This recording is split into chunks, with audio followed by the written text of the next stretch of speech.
Mire, primero que todo le digo, para llegar allá, Richard se demoró 14 años, número uno. Ajá. Porque eso Pero no es de la para noche a la llegar mañana. allá es para hacer la construcción Claro, de esta para aeronave. del sueño, de un gran y del sueño. Ahora le digo algo, 600 personas a hoy le han pagado $250.000 para ir un vuelo de 90 minutos como el que él hizo. Bueno. $250.000. ¿De eso calculas? Sí, pues yo creo que ya me quedé con las ganas de ir al espacio. Porque No creo tenemos que libertad, sea- definitivamente no nos hace tenemos falta la libertad financiera. Bueno, ustedes los invitamos a ver el desarrollo de estas y otras noticias en la emisión central a las 8 de la noche. Y mañana nos encontramos con más temas de actualidad. Chao, ¿esto es de qué se Chao. habla a las 7? Feliz noche.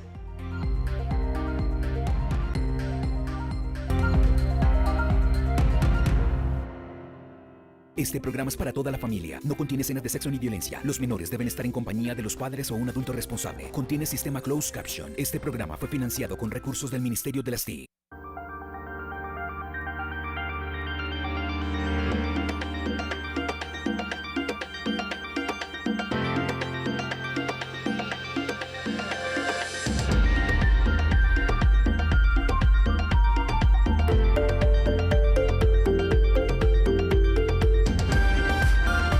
RTBC Noticias, emisión central.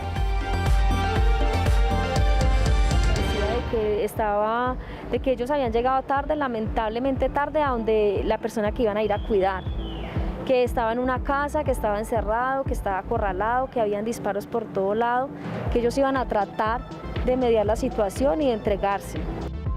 Necesito que me digan cómo está mi esposo y que no aparezca muerto como cualquier otra persona.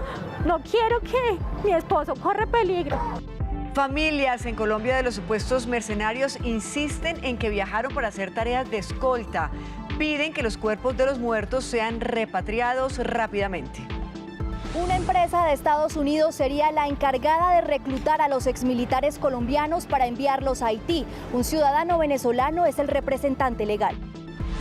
En Haití, autoridades locales siguen en la búsqueda de 5 prófugos sospechosos del asesinato. Uno de los señalados autores intelectuales del magnicidio ya fue detenido. Reconstruimos la historia del crimen que causa indignación. 2 reclamantes de tierras que esperaban recuperar lo que las FARC le había quitado a sus padres fueron asesinados junto a 2 funcionarios que los acompañaban. Históricas. Así son calificadas las masivas manifestaciones en Cuba que piden soluciones al hambre y a la crisis de la pandemia en la isla. Las denuncias por brutal represión y violación de derechos humanos se multiplican. Gobierno tiene todo listo para presentar mañana el nuevo texto de la reforma fiscal. Ministro de Hacienda dice que son 15 billones de pesos con enfoque social. Los gremios reaccionan.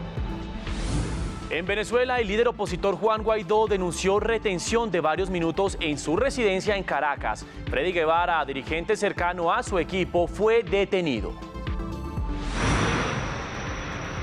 Y un escándalo de racismo se desató en Inglaterra luego de perder la final de la Eurocopa ante Italia. Pues varios hinchas arremetieron contra los jugadores y también en las redes sociales. Todos los detalles en la información deportiva. Nos vemos más adelante. Y hoy estaría cumpliendo años Ricardo Eliezer Neftalí Reyes Vaso Alto, conocido como el poeta chileno Pablo Neruda. En Cultura les contamos más. Por tu gran trabajo. Pero volviendo al tema ese de que no... El caso de los militares colombianos acusados de ser mercenarios y asesinos del presidente de Haití no deja de tomar giros inesperados. Hoy la policía reveló que una de las empresas que contrató a los combatientes retirados tiene sede en Miami.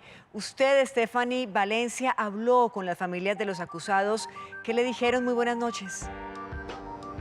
Muy buenas noches para todos. Varias cosas. Por un lado, las diferentes familias de los exmilitares que se encuentran en este momento en Haití, algunos de ellos que han fallecido, aseguran que son inocentes. Dicen ellos que la empresa que los contactó supuestamente para prestar servicios de seguridad en Haití les prometió sueldos de $3.000 mensuales y que hasta el momento ni esa empresa ni ninguna otra se ha comunicado con ellos para explicarles.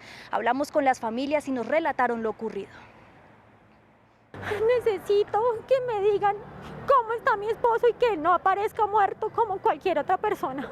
No quiero que mi esposo corra peligro. Un grito de angustia lanzaron los familiares del teniente coronel retirado Carlos Giovanni Guerrero, detenido en Haití, el sargento primero en retiro Mauricio Javier Romero, fallecido, y el exsargento viceprimero Duvernay Capador Giraldo, también dado de baja en Puerto Príncipe. Dicen que fueron contratados para proteger y no asesinar. Un compañero le habló vía WhatsApp y le comentaba que había una oferta laboral muy buena para Haití, iba a ser muy bien remunerada, iban a ser contratados para una empresa de seguridad para cuidar personas muy importantes en Haití. Le reafirman a él por un grupo de WhatsApp que se va a realizar este viaje y que mi esposo queda en pie para ser comandante de batallón. Tengo conocimiento de que a Mauricio lo llamó el otro señor suboficial fallecido también allá en Haití, que fue el señor Duvernay Capador. Aseguran que todo el tiempo estuvieron comunicados, incluso el mismo 7 de julio que fue asesinado el presidente de Haití. Ellos habían llegado tarde, lamentablemente tarde, a donde la persona que iban a ir a cuidar, que estaba en una casa, que estaba encerrado, que estaba acorralado, que habían disparos por todo lado, que ellos iban a tratar de mediar la situación y de entregarse. Me dijo que no se podía demorar mucho con la llamada porque tenía que ahorrar batería en el celular por si llegaban a necesitarlo del trabajo. Por medio de fotografías y videos, identificaron a sus familiares muertos y detenidos y afirman que fueron torturados. Yo siento que mi hermano fue lastimado porque mi hermano está muy morado por todas partes, está sin su ropa, está sangrando, está morado. Mi hermano lo tuvieron que haber torturado y haberle hecho mucho daño antes de morir. Vemos unas imágenes donde los tienen de una manera bastante inhumana, desoladora, angustiante, preocupante, porque lo veo tirado en el piso, golpeado, amarrado. Sus familias los defienden y afirman que en folios de vida no hay amonestaciones, llamados de atención ni sanciones, sino condecoraciones. Que mi esposo es un asesino, que mi esposo es un sicario, que mi esposo es un mercenario, que mi esposo es un paramilitar, cuando eso no es así. Mi esposo es un honorable militar retirado. Todos ellos iban con las ilusiones de trabajar, de que todos iban contratados para una empresa de seguridad de personas muy adineradas en Haití, de que hay una parte de esta historia que no concuerda. Aseguran que desde entonces ninguna empresa los ha contactado y piden urgente la repatriación de los cuerpos para darles cristiana sepultura. Pero esta versión no es únicamente de la familia. Hablamos con uno de los 250 comandos que estaban convocados para viajar a Haití. Le dijo a RTBC Noticias que el plan, que la misión de viajar a ese país era proteger al presidente, que según ellos tenía varias amenazas de muerte. Buenas tardes. El exsoldado Matías Gutiérrez Salinas dice que es uno de los comandos que se encontraban en lista para viajar a Haití, que ya tenía todo listo, pero que el diagnóstico del COVID positivo se atravesó en sus planes de viaje. Hoy no sabe si estaría en la lista de los detenidos o los muertos en caso de haber viajado y cree que a sus compañeros les tendieron una trampa. Los implicaron o los indicaron de que ellos habían sido los actores materiales del asesinato del señor presidente y yo creo que para mí eso es falso, es más un complot. Gutiérrez Salinas explicó que fue contactado por Gersaín Mendivelso, quien fue capturado en las últimas horas por el magnicidio del presidente Moise. El comando Mendivelso Gersaín fue el que me contactó a mí. Después que nos agregaron a un grupo, ya nos habló el sargento Capador, que se trataba de una oferta de Centroamérica, específicamente para Haití, a la seguridad del presidente, ya que se encontraba amenazado de muerte. El exmilitar aseguró que tenía constante comunicación con los 26 compañeros que viajaron al país caribeño. Yo tenía comunicación con ellos vía WhatsApp, hablábamos incluso hasta el día anterior al asesinato del señor presidente. Yo hablé con ellos, que estaban bien, que estaban cumpliendo su misión. Asegura que su versión es cierta y por eso entrega su nombre y su identidad. Gutiérrez Salinas se retiró hace 7 años del ejército, donde fue soldado profesional por 21 años, con cursos de combate en las fuerzas especiales. Por su parte, la Policía de Colombia reveló el nombre de la empresa que está detrás del reclutamiento de los exmilitares colombianos para poder llevarlos a Haití. Se trata de CTU Security, registrada en Estados Unidos y cuyo representante legal es un ciudadano venezolano. CTU Security, registrada en Estados Unidos, es una de las empresas que las autoridades han podido identificar, la cual está vinculada con la compra de 19 tiquetes aéreos con destinos a Santo Domingo. El representante legal de dicha empresa, según las autoridades, es Anthony Manuel Intriago Valera, de nacionalidad venezolana. Que el señor Duvernay, Capador Giraldo, y el señor Germán, quien murió en Haití, y el señor Germán Alejandro Rivera García, tenían comunicación, y esto ya es técnico y está en poder de las autoridades haitianas, tenían comunicación con el señor James Solaje.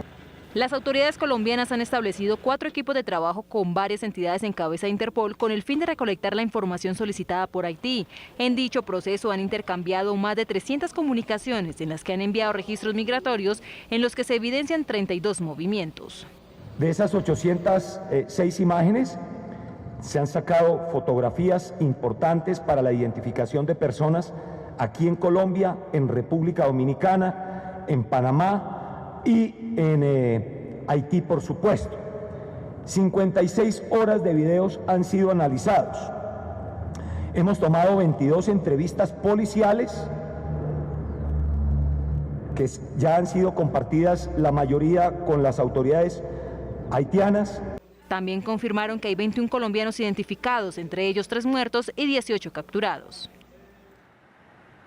Esta es toda la información que se tiene hasta el momento. Mateo, Patricia, ustedes tienen muchas más noticias. Yo me despido desde el occidente de Bogotá. Stephanie Valencia, RTVC Noticias, conectados 24/7. Stephanie, muchas gracias por toda esta información que nos acaba de entregar, y sobre todo esto, hace pocos minutos el gobierno confirmó que se harán gestiones para repatriar los cuerpos. Omar Hernández, ahora vamos con usted. Muy buenas noches. ¿Qué detalles tiene esta información? Hola Mateo, muy buenas noches para usted y para todos los televidentes. Pues la petición fue hecha por el vicecanciller Francisco Echeverry, quien se reunió en las últimas horas con el embajador de Haití en Colombia, y todo para darle respuesta también a los familiares de los implicados en este crimen ocurrido en las últimas horas en territorio haitiano. Pues también se le dio otra serie de peticiones que ustedes van a ver a continuación. Le pedimos expresamente al señor embajador que su gobierno adoptara todas las medidas necesarias para garantizar la integridad física y, por supuesto, psicológica de los connacionales.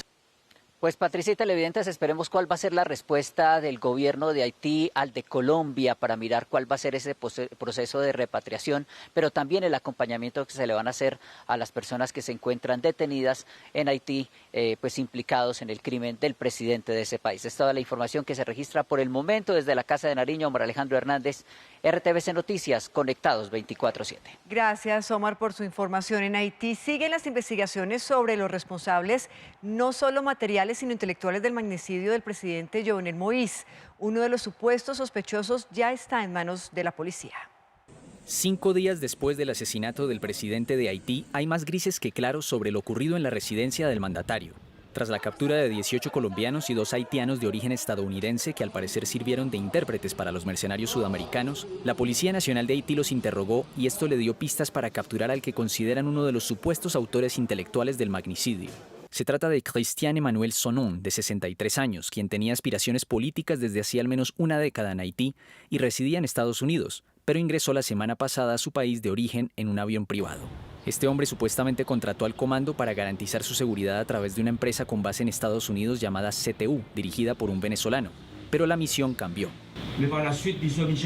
La misión encomendada a estos asaltantes fue inicialmente asegurar la protección del individuo llamado Emmanuel Sonon, pero más tarde la misión cambió. Por supuesto, esta información la hemos recopilado de las investigaciones y entrevistas que tuvimos con estos bandidos colombianos en presencia de intérpretes autorizados.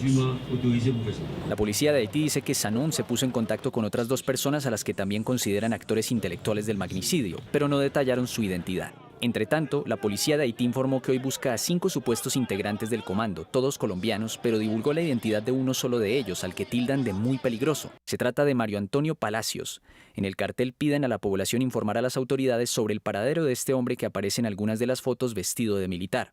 Desde el domingo, funcionarios estadounidenses del FBI, el Departamento de Estado, el Departamento de Justicia y el Departamento de Seguridad Nacional se encuentran en Puerto Príncipe para seguir trabajando en la investigación junto a las autoridades haitianas.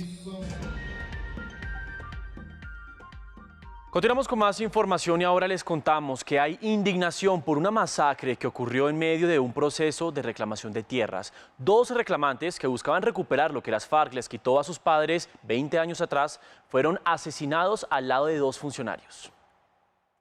La comisión estaba integrada por Karen Garay, colaboradora de la unidad, Joan Cogua, el conductor, y las solicitantes Yadmil Cortés y Sandra Milena Cortés. Ellas estaban reclamando el predio de La Ilusión de 215 hectáreas que les fue despojado por las FARC hace más de 20 años. El pasado 27 de mayo, Yadmil le dijo a su hija Marcela que saldría a recuperar lo que la violencia les quitó. Yo en ese día, ese jueves a las 6 de la mañana salí a ir nosotras con la unidad. No, pues ella dijo que les daba miedo ir allá y por allá no era fácil. Antes de esa fecha ya habían sido realizadas varias diligencias en mesetas.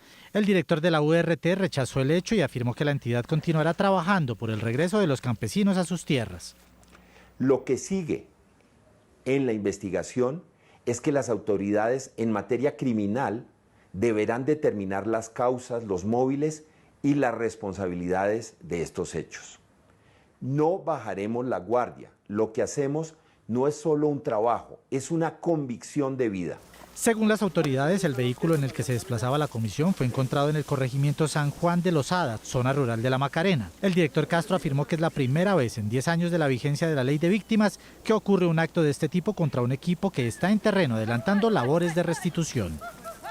Las autoridades aún no identifican a los autores de la masacre perpetrada en Cravo Norte, Arauca, durante el fin de semana. 4 personas de una misma familia fueron asesinadas. Carolina Díaz, periodista de la Radio Nacional de Colombia, nos preparó el siguiente informe. El crimen de estos 4 hombres pertenecientes a una misma familia se registró el domingo 11 de julio en horas de la tarde en la vereda El Corozo del municipio de Cravo Norte. Hasta la finca Las Canarias llegaron hombres fuertemente armados quienes le quitaron la vida a disparos. Las víctimas fueron identificadas como Juan Manuel Garcés Garcés, Raúl Alberto Garcés Garcés y sus 2 sobrinos Joaquín Garcés González y Ángel Garcés González. Según información de inteligencia de los organismos encargados para el tema, estas 4 personas fueron citadas a un sector rural de dicho municipio donde se presentaron el múltiple homicidio. Autoridades locales realizaron un consejo de seguridad extraordinario para tomar medidas que garanticen la seguridad de los craveños. Allí también será enviada una comisión especial por parte de la Fiscalía para adelantar las investigaciones, recordando que en Cravo Norte operan las disidencias de la FARC y también opera el Frente Domingo La Insa del ELN. Carolina Díaz desde Arauquita, Radio Nacional de Colombia y Noticias RTBC, conectados 24/7.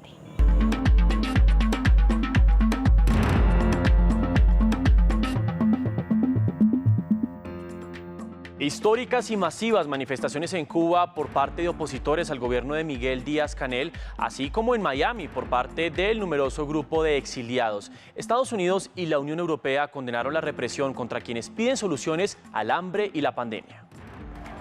Las de este 11 de julio fueron las movilizaciones más grandes en el último cuarto de siglo en Cuba. Miles de cubanos, hartos de la crisis económica agravada por la escasez de alimentos y medicinas, así como por la pandemia del COVID-19 y la falta de electricidad e internet, salieron espontáneamente en decenas de ciudades del país a pedir libertad y a arengar abajo la dictadura. Varios de los manifestantes fueron reprimidos y detenidos por la policía. Pese a esto, los cubanos exigen que se les respete su derecho a la protesta y mejores condiciones de vida. Bueno, lo que me parece es que nosotros lo que queremos es cambio, que bajen un poco los precios, porque no tenemos un sueldo que valga la pena. Yo misma soy una mamá de niños enfermos que tienen problemas de los nervios, también padezco los nervios, no tengo posibilidad, mi casa se está cayendo. Las protestas también llegaron hasta Miami, donde hay muchos cubanos exiliados. Este lunes el presidente Miguel Díaz-Canel se fue lanza en ristre contra Estados Unidos y aseguró que está detrás de estas manifestaciones por la asfixia económica que busca provocar estallidos sociales en la isla. El gobierno norteamericano respondió y dijo que sería un grave error interpretar estas manifestaciones que sean producto de algo que haya hecho su país, y le pidieron junto a la Unión Europea a Díaz-Canel que escuche a su pueblo y atienda sus necesidades. Algunos analistas ven este estallido social como el principio del fin de los Castro y su poder simbólico. La desaparición de Fidel Castro, que era el elemento simbólico, carismático, simbólico de poder, es definitivo. O sea, desapareció la amalgama del control ideológico en Cuba, ¿no? Díaz-Canel, aunque es un cuadro probado, etcétera, por el partido, pues no tiene el carisma. Si bien Díaz-Canel reconoció el descontento de algunos cubanos, dio a sus copartidarios la orden de combate para que salgan a las calles donde quiera que se vayan a producir estas provocaciones. Revisamos ahora las cifras de la pandemia porque después de más de un mes Colombia bajó de los 20.000 casos nuevos. Hoy se reportaron 18.650, pero no hay que bajar la guardia porque infortunadamente 509 personas fallecieron. El total de casos activos se ubica en 128.004.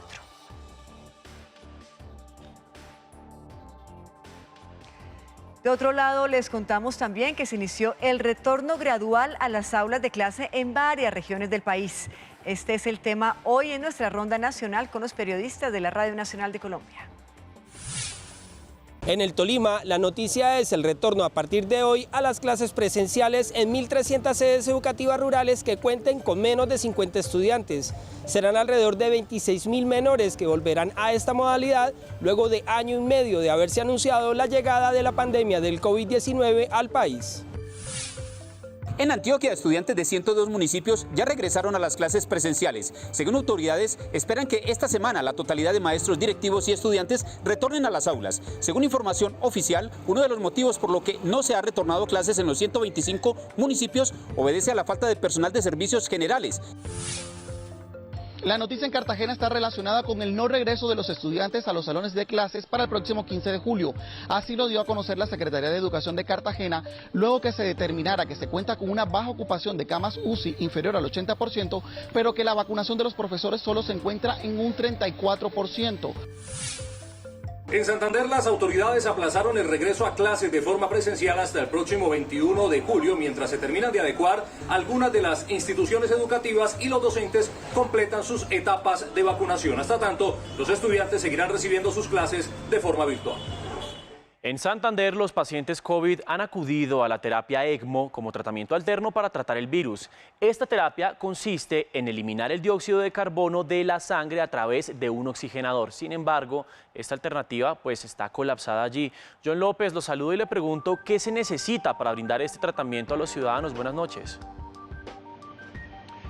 Hola Mateo, muy buenas noches. Pues es importante contarle a nuestros televidentes que en este momento estas terapias ECMO están destinadas para los pacientes que presentan un deterioro en su salud debido a situaciones asociadas al COVID-19 y que están en un estado bastante crítico. Infortunadamente, en Santander, a pesar de contar con la sala más grande en toda Latinoamérica, no hay unidades disponibles, ya que su ocupación es del 100% y son 13 personas las que hoy están esperando uno de estos cupos para poder salvar sus vidas.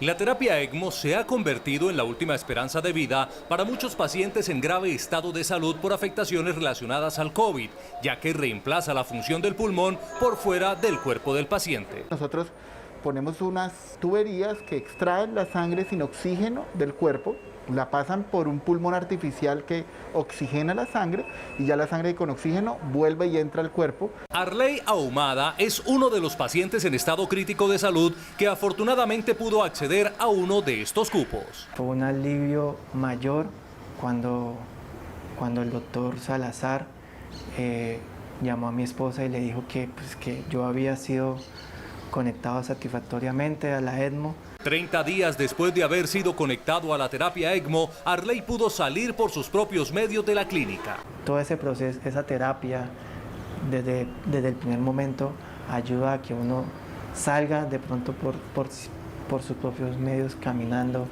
de la UCI. Esta terapia ha logrado salvar la vida de muchos santandereanos afectados por la pandemia. Más o menos 6 de cada 10 pacientes que se someten a la terapia vuelven a sus casas bien. Actualmente Santander cuenta con la sala ECMO más grande de Latinoamérica, con 24 unidades instaladas. Pues debido al colapso que se presenta en su sala ECMO, la unidad de esta terapia en la Fundación Cardiovascular pues intenta poder ampliar su capacidad con al menos 22 camas más. Una tarea bastante complicada, Patricia, ya que cada una de estas camas completamente equipadas puede tener un valor aproximado a los 300 millones de pesos. Desde Florida Blanca en Santander, John López, RTVC Noticias Conectados 24/7. Gracias, John, por su información. Veamos ahora cifras de vacunas, porque ayer Colombia bajó su promedio diario de aplicación de dosis con 173.568. El total de vacunas aplicadas en el país es de 21.641.395 y la cifra de monodosis suministrada es de 919.655. El gobierno ratificó que hay efectividad en las vacunas, aún prolongando el tiempo de aplicación. La interdosis entre primera y segunda dosis puede extenderse incluso hasta por 12 semanas, lo que quiere decir que no se ve en peligro el proceso de inmunización de esta población. En Bogotá se requieren cerca de 235.000 dosis de la farmacéutica Pfizer para segundas dosis. A lo largo de esta semana lo serán solo por agendamiento de sus respectivas EPS. Como llegan pocas y tenemos más personas que dosis de vacunas, debe ser por agendamiento. Hoy inició en Antioquia la vacunación puerta a puerta. Que el día de la vacunación estén prestos a abrir las puertas al personal de la ESE Hospital La Estrella para recibir su proceso de inmunización. Avanza la vacunación de privados a sus colaboradores. El sector floricultor adquirió 48.000 dosis con una inversión cercana a los 3.500 millones de pesos. Y animo a todos los que no se han vacunado para que lo hagan. Eso es algo que debemos hacerlos todos y estar protegidos. La población que vive en las calles continúa su proceso de inmunización con las monodosis de Janssen. Hay preocupación en Cali por los precios de algunos elementos básicos de la canasta familiar, como los huevos. Carlos Gutiérrez, muy buenas noches. ¿Cuánto cuesta una bandeja de huevos en este momento allí en su ciudad? Mateo y televidentes, muy buenas noches. Mire, un panal de huevos AAA, que son los más grandes en el mercado en estos momentos, está, según los comerciantes, entre 16.000 a 20.000 pesos. Esto depende de dónde lo pueda conseguir usted. Los mismos huevos hasta hace más de 2 meses, antes que ocurriera toda la situación que se presentó en Cali, desmanes, alteración del orden público y demás, esos mismos huevos estaban costando cerca de 12.000 a 14.000 pesos. Por eso la preocupación de los consumidores, porque aseguran que luego de los desbloqueos los precios no se han normalizado. El huevo, uno de los productos básicos de la canasta familiar, según comerciantes continúa con los precios elevados a pesar de ser levantados los bloqueos. Lo normal está el AA, que es el medio, te vale 15.000. El AAA, que es el más grande, te vale 16.000. La verdad, de lo que antes ese te valía 12.000 a 13.000, pero ya es demasiado. De acuerdo con la Federación Nacional de Avicultores de Colombia, el gremio demorará más de un año en recuperar la estabilidad, teniendo en cuenta que la producción hoy ha bajado en un 60%. Nosotros producíamos en el Valle del Cauca y Nariño, producíamos 12 millones de huevos al día, y en este momento estamos produciendo 5 millones de huevos aproximadamente. Algunas frutas, verduras y cárnicos también mantienen sus precios elevados, de acuerdo con los consumidores. Claro, es que una carne de 10.000, $12.000 por una libra de carne, mucho. Desde la Alcaldía de Cali se trabaja para hacer los controles de precios en los establecimientos comerciales. Estamos haciendo visitas puntuales a algunos graneros, tiendas, galerías, supermercados para verificar cuál ha sido el comportamiento de estos precios. Según los comerciantes, hay productos como los granos que han disminuido sus precios. El gobierno presentará una nueva reforma fiscal con la que espera recaudar cerca de 15 billones de pesos que garantizarían la sostenibilidad de los programas sociales para ayudar a los sectores más afectados de la pandemia. El objetivo del proyecto, que será presentado por el gobierno como de inversión social, es mantener programas como la matrícula cero, subsidio a la nómina e ingreso solidario. La reducción del gasto público y la lucha contra la evasión serán pilares de la iniciativa. Y que con lo anterior se pueda recoger el 40% de esta iniciativa. El otro 60% acudiendo a ese consenso también con los sectores empresariales expresado por la ANDI, entre otras, el Consejo Gremial, de poder contribuir con no contemplar algunos de los beneficios que se tenían en la Ley de Crecimiento del año 2019. El ministro de Hacienda confirmó que será tarea del próximo gobierno apropiar más recursos para aumentar programas sociales. También hemos señalado en ese marco fiscal que debe haber un esfuerzo adicional por parte del gobierno siguiente del orden de una tercera parte de lo que aquí se contempla. El próximo 20 de julio se radicará la iniciativa en las comisiones económicas del Congreso para su análisis, discusión y posible aprobación. Consultamos opiniones en sectores productivos y la academia sobre la nueva reforma. Coinciden en la necesidad de un enfoque social. Para el gremio del comercio exterior, el gobierno recogió las propuestas de los sectores productivos. El gobierno recogió en buena medida las propuestas que había hecho la ANDI, que habían manifestado la necesidad de no modificar el IVA, no cargar con nuevos impuestos a la clase media, y más bien suspender los beneficios que deberían entrar en el 2022 a favorecer a las empresas. Fedesarrollo destaca elementos tributarios del proyecto. No se va a ampliar el descuento del impuesto de industria y comercio contra el impuesto de renta, que actualmente está en un descuento del 50%. A partir del próximo año debería llegar al 100%. La reforma lo va a mantener en 50%. Desde la academia se avala la continuidad de los apoyos al empleo como el PAEF y espera que la reforma no sea pasajera. Porque si se hacen reformas temporales que expiran, pues va a ser una solución de parchecitos que no va a cumplir ni con lo que recomiendan las calificadoras de riesgo, ni con lo que el país sabe que necesitamos. El gobierno explicó que el 40% del recaudo esperado provendría del recorte al gasto público y políticas antievasión. La justicia absolvió al exsecretario de prensa de la Casa de Nariño, César Mauricio Velázquez, y al exsecretario jurídico de la presidencia, Edmundo del Castillo.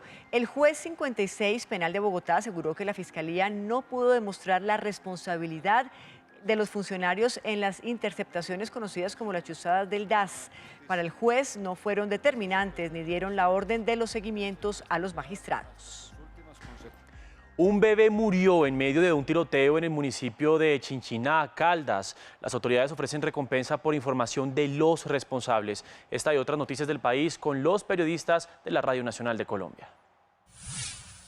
En Caquetá, la noticia es que las autoridades avanzan en las investigaciones para dar con el paradero de Dagoberto Giraldo, un reconocido cafetero y líder social del sector, quien se encuentra desaparecido desde el pasado miércoles 7 de julio. Autoridades en el municipio de Chinchiná, departamento de Caldas, están ofreciendo hasta 10 millones de pesos por quien dé información sobre los autores de una balacera en el barrio La Frontera de Chinchiná, que el fin de semana pasado dejó un menor de 2 años fallecido y también a su madre gravemente herida. Hay que tener en cuenta que esto ocurre en uno de los sectores más vulnerables de este municipio, de la región centro-sur del departamento de Caldas. La noticia en el Chocó es que, según un informe revelado por la Cruz Roja Internacional, el 73% de la población confinada en este país se encuentran concentradas en los departamentos de Antioquia y Chocó. En este último departamento, en el departamento del Chocó, son comunidades de 10 municipios las que se encuentran sufriendo este flagelo. Con la operación Espejo, intercambio de informaciones sobre vuelos aéreos y operaciones marítimas, autoridades de Ecuador y Colombia buscan contrarrestar los grupos armados ilegales y el negocio del narcotráfico en la zona de frontera. Además, se incrementará fuerza pública para contrarrestar los desplazamientos que se presentan en los municipios de la costa pacífica nariñense, que ascienden a más de 11.000. El ministro de Justicia reportó hoy que el hacinamiento carcelario se ha reducido en cerca de un 30%. El funcionario reconoció que el problema se mantiene en las URI y en las estaciones de policía, por lo que hizo un llamado a los mandatarios locales. El gobierno nacional está dispuesto a poner el 50%, el otro 50% los entes territoriales. Entonces estamos llamando a alcaldes y gobernadores para que empecemos a hacer convenios, acuerdos para poder finalmente ayudar a las personas privadas de la libertad en Colombia. Y el director de Migración Colombia, Juan Francisco Espinosa, confirmó que más de 1.075.000 venezolanos se han inscrito al Estatuto Temporal de Protección al Migrante. Tras 2 meses de lanzamiento del estatuto, tener más de 1 millón de ellos ya inscritos es una muy buena señal. Es una muy buena señal para el gobierno nacional, que ha hecho un esfuerzo enorme de inclusión, pero también para la comunidad venezolana, que ha respondido y se ha hecho parte de este estatuto.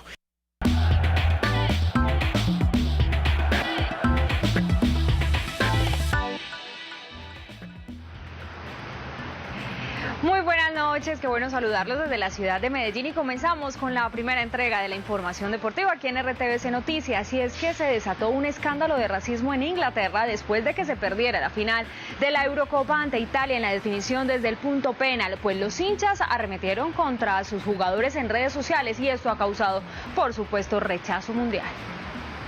Jadon Sancho y Marcus Rashford, de padres centroamericanos, y Bukayo Saka, de raíces africanas, fueron objeto de una avalancha de insultos racistas y emojis con imágenes de simios y bananas publicados en redes sociales por algunos hinchas luego de la final de la Eurocopa.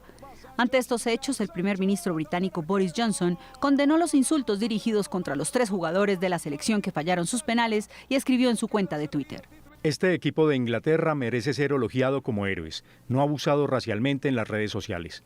Los responsables de este espantoso abuso deberían avergonzarse de sí mismos. El príncipe Guillermo de Inglaterra también se manifestó y en la cuenta oficial de los duques de Cambridge expresó: Estoy asqueado por los insultos racistas dirigidos a los jugadores de Inglaterra tras el partido de anoche. Es totalmente inaceptable que los jugadores tengan que soportar este comportamiento abominable. La policía también condenó los hechos e informó que 19 de sus oficiales resultaron heridos mientras se enfrentaban a grupos de personas violentas y descontroladas en Londres tras el partido. La Asociación Inglesa de Fútbol se mostró consternada y calificó como repugnante el comportamiento de estos hinchas, pidiendo al gobierno actuar rápidamente, promulgando una legislación para que este tipo de abusos tenga consecuencias. James Rodríguez está de cumpleaños, es el número 30, pero esta no es la única noticia. Nosotros lo que queremos resaltar es que ya regresó a entrenamientos con su equipo el Everton, que por cierto, recordemos, tiene nuevo entrenador, Rafa Benítez. Todo esto por los días que están en pretemporada. James se volvió a vestir con los colores del Everton, esta vez bajo la dirección de Rafa Benítez, quien ya había dirigido al colombiano en el Real Madrid. Con la mente puesta en dejar atrás un semestre lleno de lesiones, disputó con el 10 que tanto le gusta el primer tiempo de un partido amistoso como parte de la pretemporada que adelanta el equipo, y no con el habitual número 19 que ha llevado desde que llegó al equipo inglés. La sorpresa del entrenamiento se dio al segundo tiempo, cuando el habitual 10 del Everton, el islandés Gylfi Sigurdsson, ingresó a la cancha con el número 20 en la espalda. Hasta el momento solo son especulaciones. Por ahora James continúa concentrado y de paso celebra su cumpleaños número 30, agradeciendo a sus seguidores por los mensajes. El próximo objetivo será el amistoso en Estados Unidos ante Millonarios, el 25 de julio por la Florida Cup, en la que este año participarán además el Inter de Milán y el Arsenal. Mientras tanto, su representante Jorge Méndez sigue en la búsqueda de poder ubicar a James en el AC Milan, equipo al que fue ofrecido y del que hay un interés por el jugador.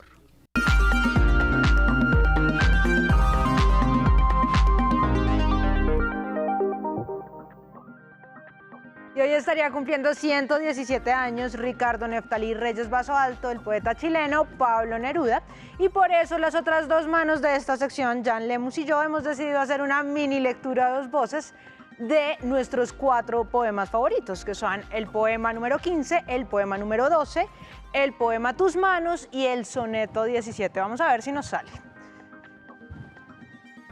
Dice: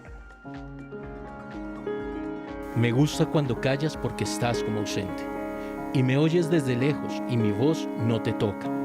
Parece que los ojos se te hubieran volado, y parece que un beso te cerrara la boca.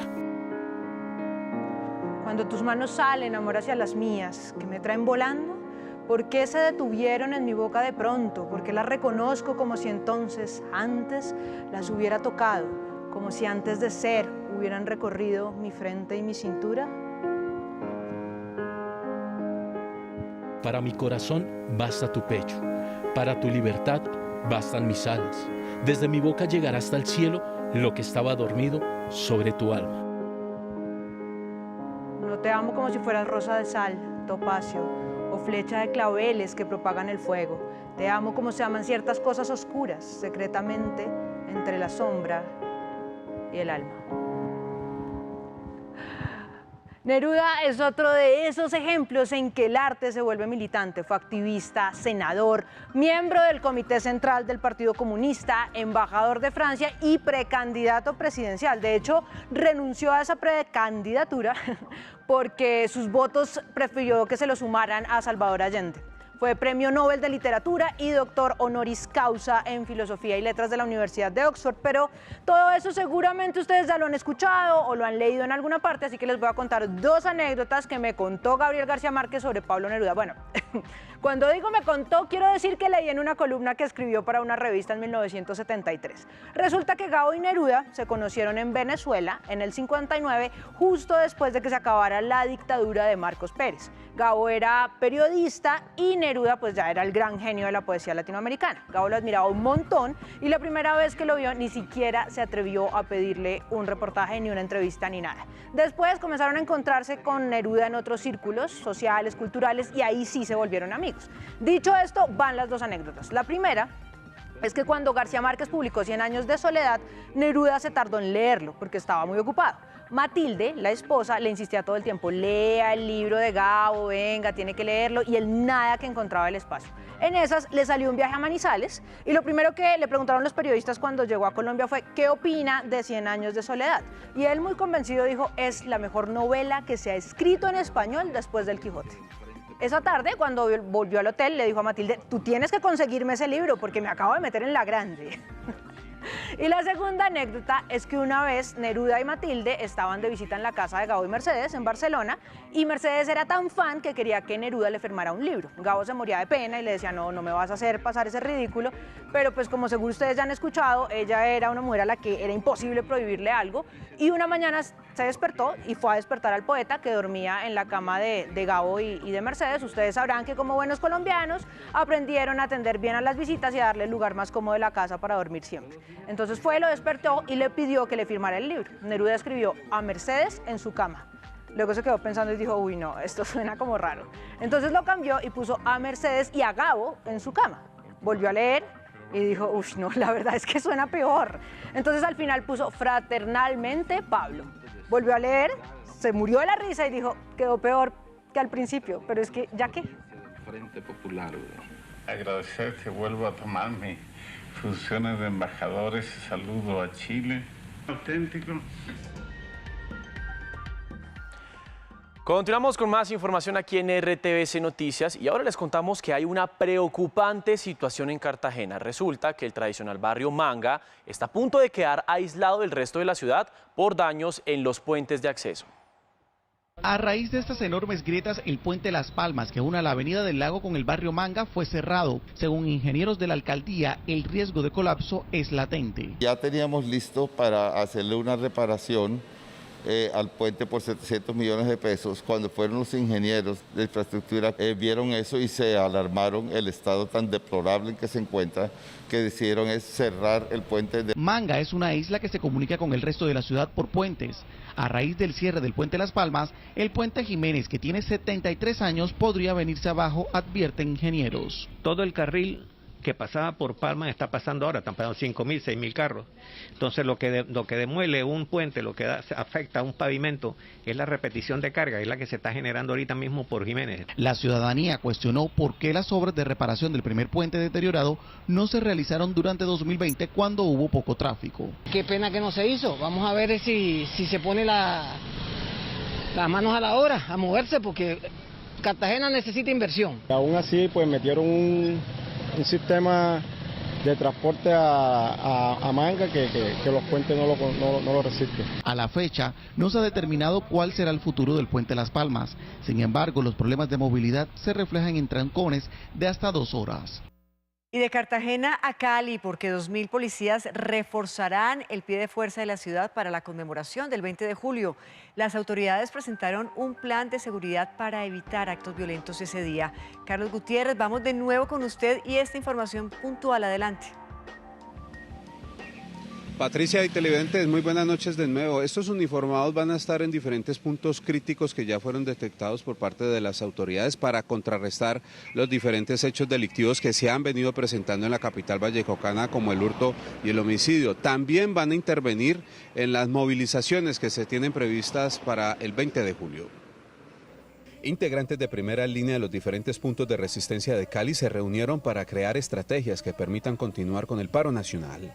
Se tiene previsto organizar manifestaciones el próximo 20 de julio en la ciudad. Y reafirmamos nuestra lucha, el paro continúa. Mientras tanto, las autoridades presentaron a los hombres y mujeres de diferentes especialidades de la policía que hacen parte del plan de seguridad para Cali. Estarán en las movilizaciones anunciadas. Para así poder lograr esa contención que queremos en la ciudad y lograr esa percepción de seguridad. La Fiscalía expresó que judicializará a quienes protagonicen desórdenes en medio de las marchas. Y en caso tal de que alguna persona pues incumpla ese ordenamiento constitucional colombiano, pues debe ser judicializado. Empresarios de la región celebraron las medidas de seguridad que, según ellos, permiten avanzar en la reactivación económica y social de la ciudad. Una ciudad con seguridad, un municipio con seguridad, que no haya bloqueos. Se han destinado unas rutas que venimos trabajando con el programa Rutas de Vida para que la gente pueda hacer actividad física. Son 2.000 uniformados los que estarán en la protección y vigilancia de Cali. Estas acciones policiales van a estar acompañadas por parte del Ejército.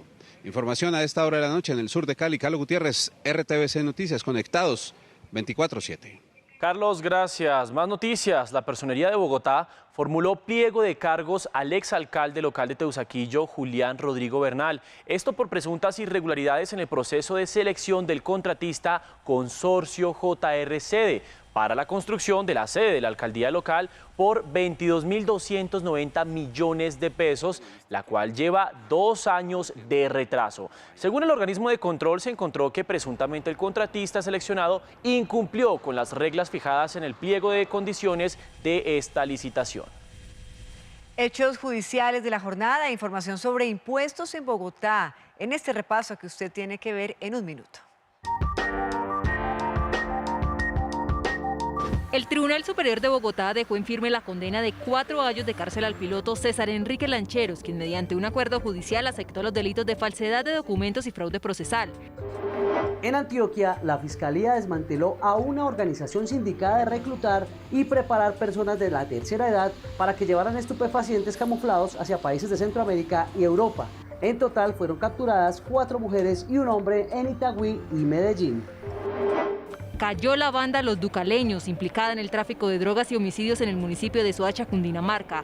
De manera simultánea, hombres de la policía realizaron allanamientos en los que capturaron a 8 personas, 4 de ellas con una orden judicial. La Secretaría Distrital de Hacienda informó que entre el 12 y 16 de julio, según el último dígito de identificación, tienen plazo los contribuyentes del Impuesto de Industria y Comercio ICA del régimen común para la declaración y el pago correspondiente al segundo bimestre de 2021. Ustedes recuerden que nos ven no solamente en Colombia, sino en el resto del mundo por Señal Colombia y también por nuestro streaming que pueden encontrar en la página web rtvcnoticias.com. Y también estamos interactuando con ustedes en las redes sociales con el numeral Me Conecto con RTVC. Los invitamos a seguirnos en nuestras cuentas en Twitter, Instagram y Facebook, @RTVC Noticias. Hacemos una pausa, pero ya volvemos con más información. Al regresar, oportunidades, atención expertos en datos, computación en la nube e inteligencia artificial.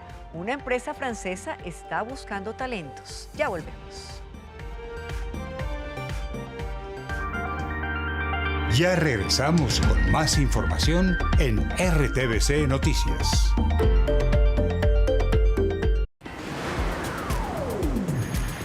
Estás viendo RTVC Noticias.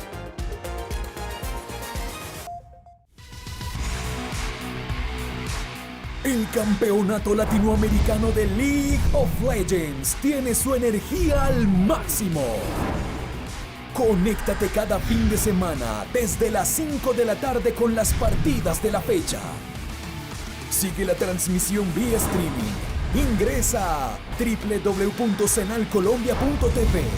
El campeonato latinoamericano está aquí. League of Legends Latinoamérica, eSports, Riot Games, Señal Colombia Deportes.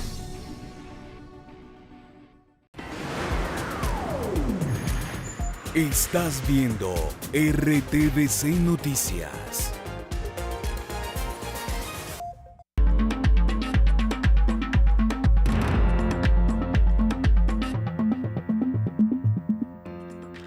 Hablamos de lo que ocurre en el mundo porque el líder opositor Juan Guaidó en Venezuela denunció hoy un intento de secuestro en su contra por parte de hombres armados que entraron a su residencia. Además, condenó la detención arbitraria a uno de sus dirigentes más cercanos, el opositor Freddy Guevara. Este es el momento en que hombres con chalecos antibalas y armas largas llegan al parqueadero del edificio donde vive el líder opositor en Venezuela, Juan Guaidó, e intentan retenerlo. Los hombres interceptaron el vehículo y retuvieron a su conductor. Minutos después, la camioneta de estos presuntos funcionarios con gorras de la Dirección de Inteligencia y Estrategia de la Policía Nacional Venezolana salió del edificio y lugareños los increparon y abuchearon. Luego Guaidó salió y fue rodeado por seguidores y reporteros que le preguntaron lo que había ocurrido y denunció el arresto de uno de sus dirigentes más cercanos. Saliendo de la reunión de la plataforma unitaria, tenemos información de que se estaban reteniendo o secuestrando a Freddy Guevara, que en este momento aún no tengo información de Freddy Guevara porque no teníamos comunicación. Anularon la mayoría de las señales de celular. Guevara, que fue diputado del Parlamento que presidía Guaidó y ya había estado detenido anteriormente, fue trasladado a los servicios de inteligencia, según informó el despacho de Guaidó. Esto fue lo que publicó pocos minutos antes de su detención. Decidí quedarme en mi país a pesar de todos estos problemas y de la posibilidad de que me volvieran a detener, sabiendo que estamos en un régimen dictatorial, pero estoy absolutamente convencido de que hice lo correcto. El fiscal general de Venezuela afirmó que el exdiputado tiene vínculos con grupos extremistas y paramilitares asociados al gobierno colombiano, por lo que le acusó de los delitos de terrorismo y traición a la patria. La Cancillería colombiana respondió. El Ministerio de Relaciones Exteriores, en nombre del gobierno de Colombia, rechaza la detención arbitraria del dirigente de Voluntad Popular, Freddy Guevara. Guaidó dijo que no se van a dejar intimidar y que seguirán ejerciendo sus funciones para buscar un mejor futuro para Venezuela. Por otra parte, el director general de la Organización Mundial de la Salud denunció hoy lo que llamó avaricia de quienes piensan ya en una tercera dosis de la vacuna contra el COVID-19, cuya necesidad, según él, no ha sido demostrada científicamente. Si la solidaridad no funciona, si hay una palabra que pueda explicarlo, y lamento tener que decirlo, pero creo que cualquiera puede darse cuenta, es de que se trata de avaricia.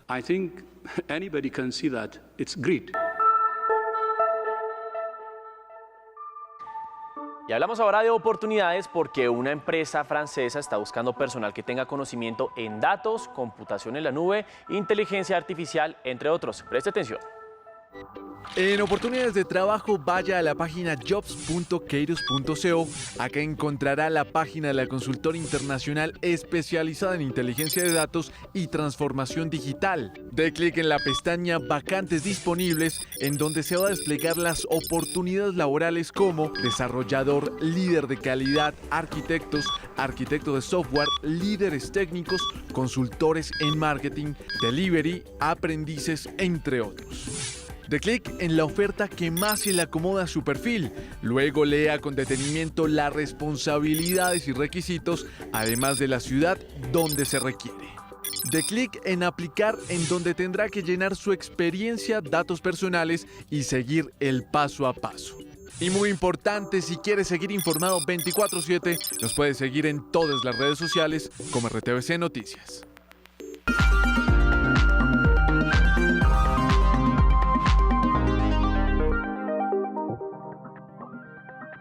El cine, una feria, un festival de música y los próximos conciertos en la capital son parte de nuestras noticias de actualidad.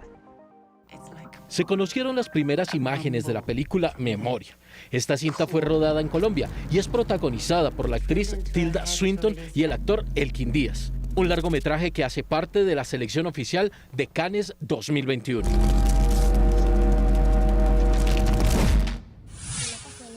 El Colegio Gimnasio Moderno es el escenario seleccionado para realizar la Feria Buró del 14 al 18 de julio. Ahí se reunirán 330 empresas bajo todos los protocolos de bioseguridad, un espacio en el que se exalta el talento colombiano. A partir del 15 de julio se realizará la edición número 35 del Festival Nacional de Música Colombiano. En esta ocasión se harán 5 eventos virtuales y 3 conciertos presenciales. Todos serán transmitidos por las redes sociales del festival. Qué orgulloso me siento de haber nacido en mi patria. El talento colombiano se tomará el Movistar Arena del 22 al 24 de julio, con la presentación en vivo de agrupaciones como Sistema Solar, Puerto Candelaria, La Etnia y La 33, entre otros. Estos conciertos contarán con todas las medidas de bioseguridad.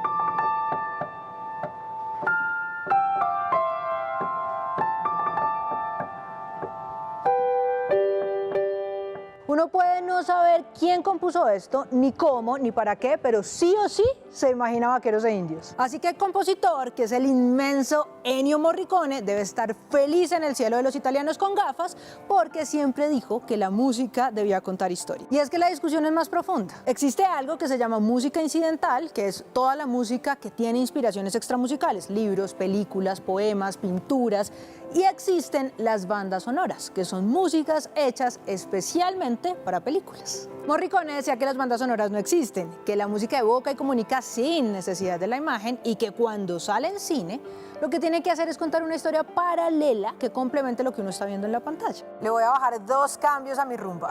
Esto que estamos escuchando es el tema principal de la película Il Buono, Il Bruto, Il Cattivo, en español El Bueno, El Malo y El Feo, dirigida por Sergio Leone y estrenada en 1966.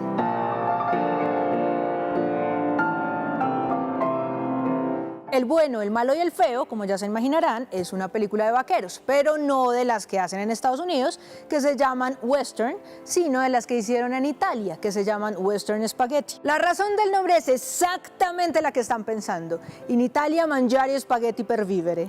El bueno se llama Blondie, es un cazarrecompensas y es Clint Eastwood. El malo se llama Ojos de Ángel, es un asesino a sueldo y es Lee Van Cleef. Y el feo es Tuco Benedicto Pacífico Juan María Ramírez, alias Tuco, es un ladrón y es Eli Wallach. La historia va así. El feo se lleva al bueno al desierto para matarlo y se encuentran con un soldado que les cuenta de un tesoro enterrado, pero no les dice dónde está. Al feo le da el nombre del cementerio y al bueno el nombre de la tumba. Mejor dicho, les toca hacerse amigos para encontrarlo. Suena muy fácil, pero ninguno confía en el otro. Además, por el camino se van encontrando con el malo que les hace la vida imposible.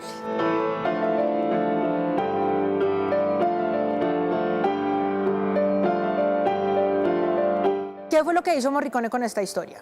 Usar los sonidos para contar detalles que uno no ve en la película. Por ejemplo, la melodía del principio anuncia siempre que está por aparecer uno de los personajes. Cuando suena en flauta, sale el bueno. Cuando suena en ocarina, sale el malo. Y cuando lo hace una voz humana, sale el feo. Es algo así como si la imagen y la música contaran la misma historia por frases. Por eso, aún sin la película, uno alcanza a entender la narración. Prueba de eso es que el tema principal de esta banda sonora llegó a estar en el 4º puesto de las listas Billboard. Ay, perdón, Morricone, lo tuyo no son bandas sonoras. A propósito de eso, me sé un chisme, pero no lo sostengo. Morricone hacía la música de la película y no le paraba bolas a los tiempos que le daba el director. Y cuando la música era más larga que la escena, en vez de cortarla, le decía al director, pues alargue su película. Yo soy Laura Galindo M y esto es Un Cuento para Contar de Señal Clásica y RTVC Noticias.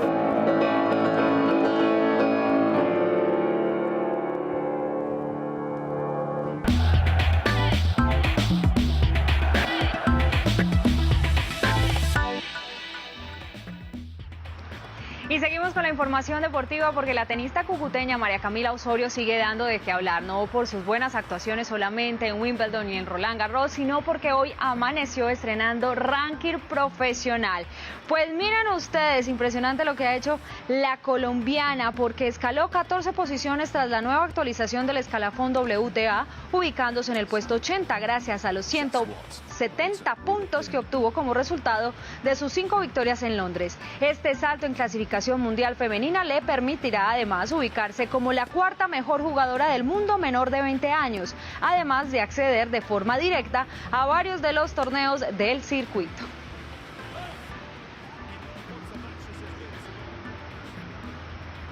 Y mucha atención porque esta semana ya regresan los torneos internacionales sudamericanos, la Copa Libertadores, la Sudamericana y también vuelve el fútbol profesional colombiano desde el próximo viernes.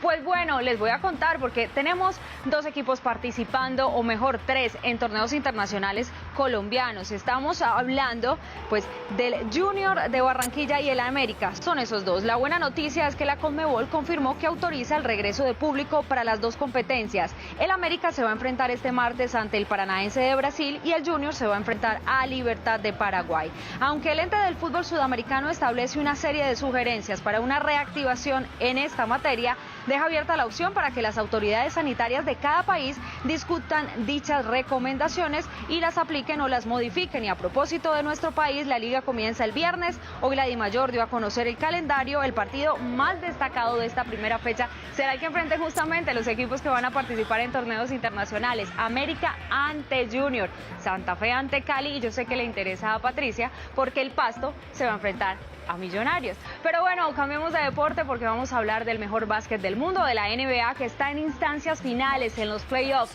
y hoy Milwaukee sacó un poco de ventaja para dejar la serie por 2-1 en su casa. La figura para los de Milwaukee fue Giannis Antetokounmpo, quien logró 41 puntos, 13 rebotes y 6 asistencias y devolvió la ilusión a su equipo, que se impuso con contundencia a los Phoenix Suns por 120-100 para cortar así distancias en las finales de la NBA. El cuarto encuentro de las finales se jugará el miércoles también en Milwaukee. Hasta aquí la información deportiva. Continúen ustedes ya despidiéndose, ¿será? Y hasta aquí entonces, Patricia, yo sé que estaba muy interesada en saber con quién iba a jugar Millonarios este fin de semana. Pero por supuesto, Vanessa, además yo también quiero volver a los estadios. Yo no sé ustedes qué opinen, Mateo. Pues yo creo que somos muchos los que queremos volver a los estadios, pero hay que ver también lo que está pasando en espejos como Europa. Bueno, vea usted todos los contagios que se presentaron por volver a los partidos, entonces es algo que hay que tomar con pinzas. Bueno, pues hasta aquí toda la información. Muchísimas gracias por acompañarnos. Somos RTVC Noticias, conectados 24/7. Chao, Vane. Chao.